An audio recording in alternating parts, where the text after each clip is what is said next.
స్వాగతం. అలాగే పట్టణ మున్సిపల్ తాజా మాజీ చైర్పర్సన్ జ్యోతి గారికి స్వాగతం. మీ అందరికీ ఒకటే విజ్ఞప్తి చేస్తున్నాం. మేము ప్రభుత్వంలో ఉన్న వాళ్ళు కానీ లేకపోతే అధికారులు కానీ మీ అందరూ ఒకటే గమనించాలి. ఇలా జర్నలిస్టుల పరిస్థితి ఏంటిది? జర్నలిస్టు ఏ విధంగా వైపు ప్రభుత్వం కనీస సంక్షేమ పథకాలు చేపట్టకుండా నిర్లక్ష్యం చేసి వారిని బజార్ పాలు బీదం పడేస్తున్నాయి. కాబట్టి ప్రజలకు అండగా ఉండవన్నది జర్నలిస్టుల కర్తవ్యం. కాబట్టి జర్నలిస్టు సమస్యలు పరిష్కరించాల్సిందిగా ప్రభుత్వం మేము ఈ సందర్భంగా కోరుతున్నాము. మాకు అనేక సమస్యలు ఉన్నాయి. ఇది ఓన్లీ ప్రారంభ సభ మాత్రమే. ఎందుకంటే ప్రజాప్రతినిధులు వచ్చారు కాబట్టి ఇది ప్రారంభోత్సవం జరుగుతుంది. తర్వాత జర్నలిస్ట్ ఇష్యూస్ మీద మేము డిస్కషన్ చేసుకొని ఈ సభ నుంచి కొన్ని తీర్మానాలు చేసి ప్రభుత్వం దృష్టికి తీసుకెళ్లేందుకు తర్వాత కార్యక్రమం ఉంటుంది. కానీ ఇది ఓన్లీ ప్రారంభోత్సవం కాబట్టి ఈ కార్యక్రమాన్ని మహాసభను నేను రాష్ట్ర అధ్యక్షుడిగా ప్రారంభిస్తూ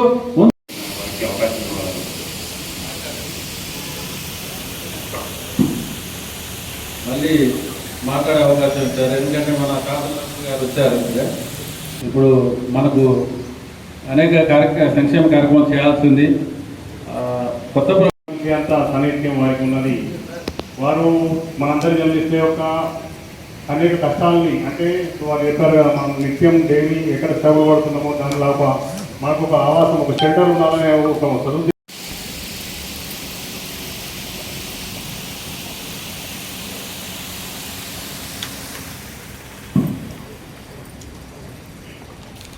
మామిడి సోమయ్య గారికి, అదేవిధంగా జాతీయ నాయకులు మరి పి ఆనందం గారు సెక్రటరీ, రాష్ట్ర ఉపాధ్యక్షులు బండి విజయ్ కుమార్ గారు వచ్చినందుకు ధన్యవాదాలు తెలియజేసుకుంటూ నాతో పాటుగా చేసినటువంటి మా చేయడం జరిగింది. అందరూ మన కుటుంబం అయినప్పటికీ చింతల గంగాధర్ గారు, రమేష్ గారు, రాజు గారు కార్యక్రమాన్ని ఇచ్చేసి విజయవంతం చేయడానికి ఇచ్చేసిన మరి మీడియా సోదరులకు నమస్కరిస్తూ, ఇవాళ నిజంగా కూడా పొద్దున్న లేచిన తర్వాత మరి ఎవరైనా కూడా ఛాయ్ తాగింది ఏ విధంగా అయితే డే ప్రారంభించామో అదేవిధంగా న్యూస్ పేపర్ చదివందే ఆ రోజు మరి డే ముందుకు సాగదు.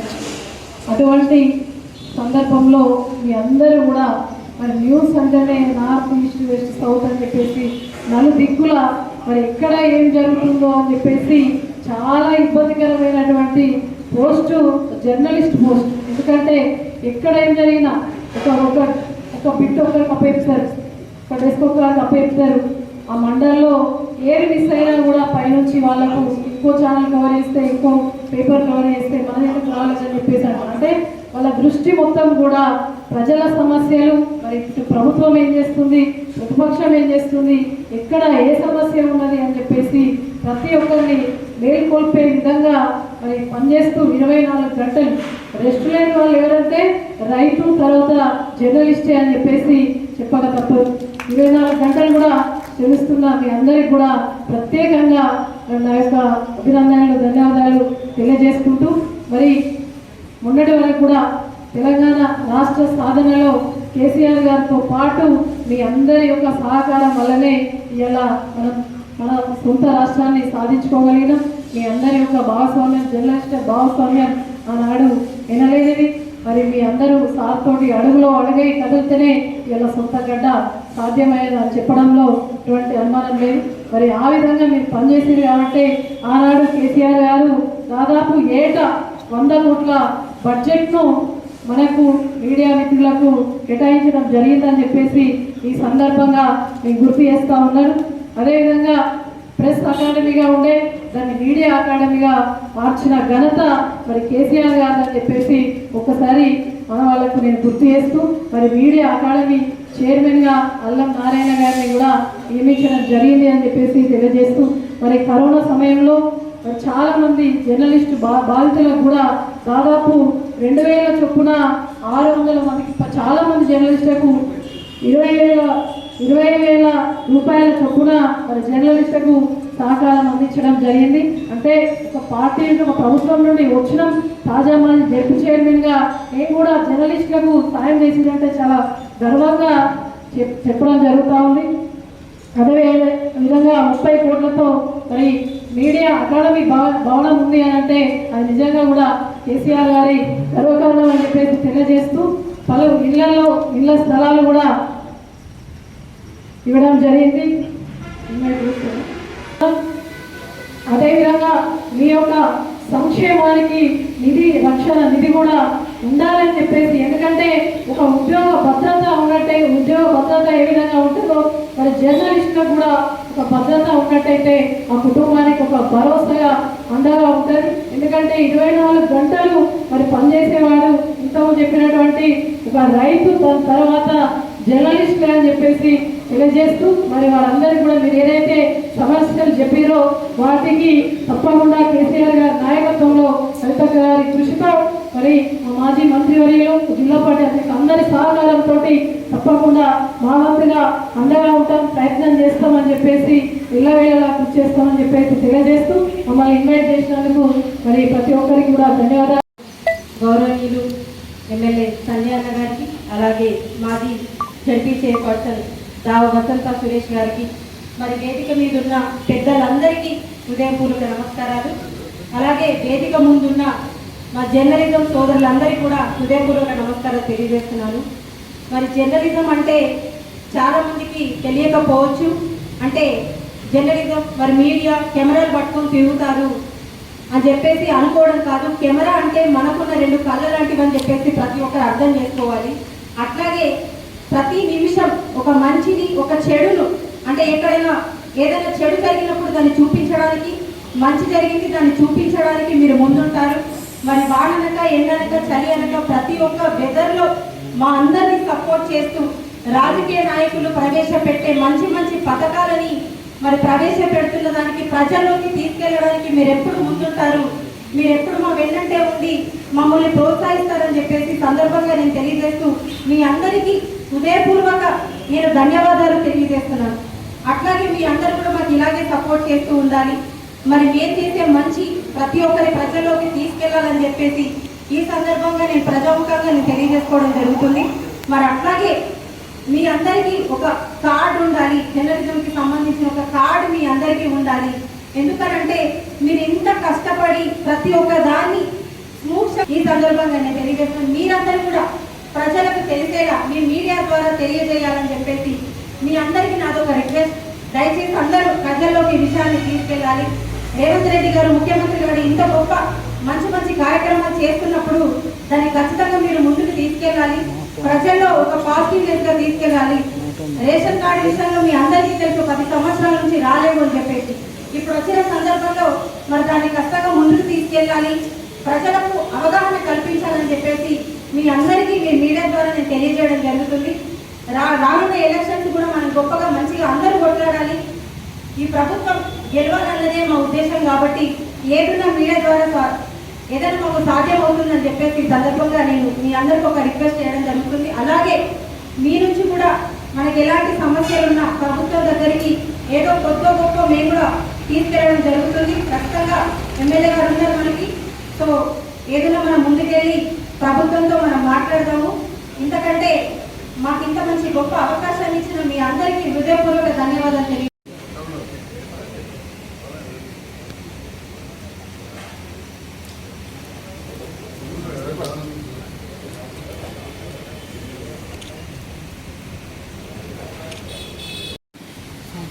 జర్నలిస్టుల విషయంలో చాలా సార్లు చాలా సందర్భాల్లో వారికి ఉన్న అవసరాల గురించి కావచ్చు, సమాజానికి వారి ఆవశ్యకతల గురించి కావచ్చు మనం మాట్లాడుకోవడం జరిగింది. ఎన్నో సందర్భాల్లో ఎన్నో మీటింగ్లలో కలిసినాం. నేను ఒక డాక్టర్గా ఉన్న సందర్భంలో 30 ఏళ్ళ కింద కూడా కరీంనగర్లో జరుగుతున్న ప్రెస్ క్లబ్ ఏర్పాటు చేస్తున్న సందర్భంలో కూడా అప్పుడు ఉమ్మడి జిల్లా నాయకుడు మంచి మిత్రులు అంటే రావడం జరిగింది. చూసాం రాజకీయ కుటుంబం నుంచి వచ్చాయి కాబట్టి ఈరోజు కూడా హైదరాబాద్లో మంచి ఉన్నత స్థానంలో ఉన్న రాహుల్ గారు కావచ్చు, అమర్ గారు కావచ్చు, విజయ్ గారు కావచ్చు, అదేవిధంగా press academy chairman Srinivas Reddy గారు కావచ్చు, అంతకుముందు ప్రభుత్వంలో ఉంది కాబట్టి అలా నారాయణ గారు కావచ్చు, వాళ్ళకి లక్ష్మయ్య గారు కావచ్చు, ఈ రకంగా చాలామంది నాయకులతో కలుస్తూ ఉన్నారు. ఈ మధ్య కాలంలో అమర్ గారు మొన్ననే రాహుల్ గారు కూడా ప్రత్యేకంగా మీరు ఫలానా స్వకర గారి కుటుంబానికి చెందిన తెలిసింది తెలియదు అని చెప్పి అసలు పరిచయం చేస్తున్నారు. అంటే నేను ఎందుకు చెప్తున్నా ఈ విషయం అంటే మీడియా మిత్రులు అనేవారు సమాజంలో అందరితో కలిసి గురించి ఒక ఆశయంగా ఉంటూ ఒక చరిత్రను మళ్ళీ స్మరించుకుంటూ జ్ఞాపకం ఉంచుకుంటూ ఏవేవైతే వివిధ సంఘటనలు కులాత్మకం అవుతుంటాయో వాటన్నిటిని కూడా ప్రజలకు తెలిసే విధంగా నిరంతరం వివిధ రకాల మీడియా అంతకుముందు ప్రింట్ ఎలక్ట్రానిక్ అంతా మరి ఎలక్ట్రానిక్లో చాలా రకాల వెబ్సైట్ ఇక సెటిలైట్ ద్వారా కావచ్చు, కేబుల్ కావచ్చు, ఒక సెల్ ఫోన్ ద్వారా కావచ్చు, రకరకాలుగా మీడియా వెబ్సైట్ ఇది అందిస్తూ ఉన్నారు, ప్రసారం చేస్తాం. మరి కొన్నిసార్లు మాట్లాడుతూ ఉంటాం, ఫలానా పథకానికి ఇంత పెద్ద సంస్థ అవుతుంది, ఫలానా ఛానల్కి ఇంత రేటింగ్ ఓసారి చెప్తూ ఉంటారు. సార్ ఈ ఫలానా యువకుడు యూట్యూబ్ ఛానల్ నడుపుతాడు, దానికి ఇంతమంది వ్యూవర్స్ ఉన్నారు. అంటే ఈ మీడియాలో చాలా మార్పులు వచ్చాయి. మార్పులు అనేది ప్రతిదాంట్లో వస్తున్నాయి. వ్యాపార రంగంలో వస్తున్నాయి, వ్యవసాయ రంగంలో వస్తున్నాయి, వైద్య రంగంలో వస్తున్నాయి. అన్నింటిలో వచ్చినట్టే మీడియాలో కూడా చాలా మార్పులు వచ్చింది. ఆ మార్పు వచ్చిన సందర్భంలో ఎంతోమంది ఒకప్పుడు 17 మంది మీడియా దేశాలు ఉండేవారు చదువుతున్నప్పుడు మా ప్రభాకరంలో ఇంటోలో కొందరు ఉండొచ్చు. కానీ ఆనాడు కొంతమంది వచ్చి 100 మంది మీడియాలో ఉన్నారు. అంటే సేమ్ టైం ఎందుకున్నారు వీళ్ళందరినీ కూడా రక్షించాల్సిన అవసరం లేదు, మన ఆశ్చర్యపడాల్సిన అవసరం లేదు. మరి మీడియా గురించి మీడియాలో వస్తున్న వార్తలు చూసిన సంఖ్య పడుతుంది. గతంలో పత్రికల్లో ఎదురొచ్చింది. ఇంతకుముందు మిత్రులు చెప్పేది ఇంతకు మనం ఈ మధ్యలో బాగా మనం చాలా మనం తగ్గించుకుంటున్నాం. ఖచ్చితంగా జై తెలంగాణ రాష్ట్రంగా మనం పెడతాం. తెలంగాణ రాష్ట్రం ఎట్లయితే ముందుగా నాకు నా పుట్టిన ఊరు పుట్టినాక అక్కడే అందరం అక్కడే పుట్టవల్ల మొదటి నుంచి మా కుటుంబానికి చదివిలంటే అంతర్గా అటంటే జైత్యాల అంటే జైత్యాల జిల్లా, ఉమ్మడి జిల్లా, ఆంధ్రప్రదేశ్, తెలంగాణ, భారతదేశం, ఆసియా ఎక్కడికక్కడ ఉంటుంది. మనం పోటీ జరుగుతుంటే ఒలింపిక్ జరుగుతుంటే ఏషియా ఖండానికి యూనివర్సిటీ చూస్తుంటాం ప్రపంచం. అదేవిధంగా మన దేశానికి యూనివర్సిటీ చూస్తాం, అదేవిధంగా మన రాష్ట్రానికి యూనివర్సిటీ చూస్తాం. అల్లూరులో మన జిల్లా వాసులు కూడా మన ప్రాంత వాసులుగా చూస్తాం. అట్లనే మన ప్రాంతం మీద మనకు అనుమానం ఉంటుంది. అయితే తెలంగాణ రాష్ట్ర విషయంలో ఎంత కీలక పాత్ర ఉన్నదో మీడియా పాత్ర మన భారతదేశానికి స్వతంత్రం రావడంలో ఉన్న విషయాన్ని కూడా మనం మర్చిపోతున్న విషయాన్ని ఒకసారి గుర్తు చేస్తాము. ఆ కాలంలో ఎంతోమంది మహనీయులు స్వతంత్ర పోరాటం చేస్తూ వారి పత్రిక నడిపిన విషయాన్ని మనం గుర్తు చేసుకోవాలి. సాయుధ పోరాటంలో ఆనాడు పేర్లన్నీ చెప్తున్నామో ఎక్కడైతే కొన్ని మర్చిపోయి కాదు, కానీ ఆనాడు తెలంగాణ రాష్ట్ర సాయుధ పోరాటంలో కూడా పత్రికలు నడిపారు. అలా పత్రికలు నడుపుతూ నిరంతరం మా మీడియా మిత్రులు పోటీ పడుతూ ఉంటారు. ఎవరిదాకా వార్త ముందుగా వస్తుందా అంటే మా మహేష్ పడుతాడు, శ్రీను పడుతుంటాడు, రాజరెడ్డి పడుతాడు, హరీష్ పడుతుంటాడు, మహేష్ పడుతాడు. అంటే ఈ పోటీ ప్రపంచంలో ఎవరైనా ముందు వార్త వస్తుందా అని చెప్పి చూస్తూ ఉంటారు. ఆ పుస్తున్న సందర్భంలో కొంచెం పొరపాటు రాకుండా చూసుకోవాలని ఒక చిన్న సలహా ఇస్తాను. మరి పెద్దలు సోమయ్య గారు, విజయ్ కుమార్ గారు, అదేవిధంగా జగన్ గారు రాష్ట్ర స్థాయిలో సమస్య మాట్లాడింది. నేను గత ప్రభుత్వంలో పనిచేసిన ముఖ్యంగా నాకు ఒకరు విమర్శించడం కంటే ఎక్కువ పని చేసుకుని చేసే చెప్పుకోవడం అలవాటు ఎక్కువ. ఇక్కడ మా మీడియా మిత్రులు నేను విమర్శించుకున్న ప్రెస్ మీట్లు చాలా తక్కువ పెట్టిన. ఎప్పుడో అప్పుడు నేను ఆ ప్రభుత్వంలో కానీ కంటే అరే ఏం మాట్లాడుతుందా అని చెప్పి కొంతమంది అంటారు. ఇక మొదటి నుంచి ఎందుకంటే కాంగ్రెస్ ప్రభుత్వం కాబట్టి ఇక అసలే విమర్శించేది. మొన్న కదా గౌరవ ముఖ్యమంత్రి రేవంత్ రెడ్డి గారు మాట్లాడిన ఆ స్కూలింగ్ ఒకదాంట్లో అయింది, కాలేజ్ ఒకదాంట్లో అయింది, వృత్తి ఒక దగ్గర దానికి వెళ్తే స్కూలింగ్ అప్పుడు ఎక్కడ అటువంటి మిత్రులు జరుగుతున్న సందర్భంలో కుటుంబ నేపథ్యం ఒక పార్టీ, నేను రైతులున్నప్పుడు రాజకీయ ఒక పార్టీలోకి వచ్చినాం. ఇప్పుడు నా ప్రజలకు ఇక్కడ ప్రాంతానికి అభివృద్ధి చేసుకోవాలని మళ్ళీ రేవంత్ రెడ్డి గారు మరి రేవంత్ రెడ్డి గారితో పనిచేస్తున్న సందర్భంలో ప్రభుత్వం ముందు నాకు బాధ్యత ఉన్నది. మీరు చెప్పిన విషయాలు నిరసించాలే కావచ్చు, స్థలాలే కావచ్చు, మీ పైన ఎలాంటి దాడులు జరిగినా మిమ్మల్ని రక్షించడంలో నా పాత్ర కావచ్చు. మరీ ముఖ్యంగా హెల్త్ ఎడ్యుకేషన్ అనేది చాలా ఇంపార్టెంట్ అయింది. ఎంతోమంది పేద మధ్యతరగతి వాళ్ళు మీడియాలో వస్తున్నారు కాబట్టి శాసనసభ్యులుగా, ఒక డాక్టర్గా, విద్యా సంస్థలతో కూడా నాకున్న అనుబంధంతో మీకు ప్రైవేట్ వాట కానివ్వండి, ప్రభుత్వంలో వాట కానివ్వండి, ఏ విధంగా గురుకుల పాఠశాలలో ఎవరైనా మన వాళ్ళ పిల్లలు అడ్మిట్ అవుతామంటే నేను గౌరవ మంత్రులు పొన్నప్రభాకర్ గారు అయితే మా తాతగారి శిష్యులు చెప్తుంటారు. ఈ మీడియా మిత్రులు అందరూ కూడా తెలుసు. అదేవిధంగా ఇప్పుడున్న మిగతా మైనార్టీ ఎస్టీ వెల్ఫేర్కు మా లక్ష్మణ్ గారు అయింది. అందరు సహకారం తీసుకొని తప్పకుండా నేను మీకు అయినంత నేను పనిచేస్తా. నా శక్తులంతలో ఒక మంచి స్థలంలో ఎక్కడైతే ఆ చెట్టు కింద నిలబడి మీరు వార్తలు రాస్తారో, చెట్టు కింద నిలబడి మీరు వార్తలు సేకరిస్తారో, ఆ చెట్టు కింద నిలబడి మీరు మాట్లాడుతుందో, ఏ చెట్టు కింద నిలబడి మీరు ఛాయదారులో ఆ చెట్టు కాడ మీకు స్థలాన్ని ఇచ్చి బంగ్లా కట్టించిందని అని చెప్పి నేను ఒక తృప్తిగా ఉన్నది సందర్భంగా తెలియజేస్తాను. రాష్ట్రంలో ఎక్కడా లేదండి పేదవాళ్ళకి ఇల్లు కట్టే పేద జర్నలిస్టులకు కొందరికి ఇల్లు కూడా వచ్చింది. అసలు నేను ఆశిస్తే తప్పకుండా నేను చేస్తాను. కానీ మన వాళ్ళు ఒక మాట మీద రాలేదు. ఇంట్లో వరకైతే నిజంగా చేసుకున్న అయిపోయి చేయించాలి. ఇయ్యాలకి ఇల్లు ఎందుకు ఇల్లు ఇవ్వాలకి ఇల్లు.